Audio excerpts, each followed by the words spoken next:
Hi అండి. ఇంకా లక్ష్మీ కుబేర దీపం ఎలా వెలిగించాలో ఇదివరకు వీడియోలో కూడా చూపించాను, కానీ ఇంకా ఒక ఆంటీ గారు అయితే నన్ను అడిగారండి. అందుకోసం ఇంకా ఆంటీతో పాటుగా మీకు కూడా అందరికీ స్పష్టంగా చెప్పచ్చు అనే ఉద్దేశంతో అయితే ఇంకా మరి ఒకసారి అయితే చూపిస్తున్నానండి.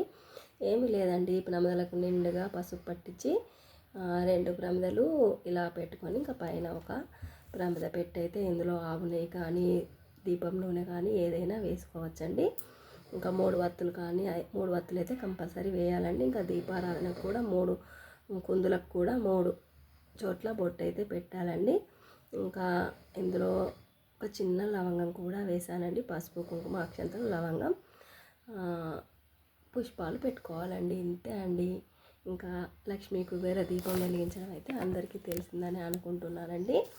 మరి థ్యాంక్ యూ ఫ్రెండ్స్. మరి మా అను కేర్ ఆఫ్ సీను ఛానల్ని సబ్స్క్రైబ్ చేయండి, లైక్ చేయండి, షేర్ చేయండి. మరిన్ని వీడియోస్ కోసం వెయిట్ చేయండి. ఉంటానండి. Bye bye.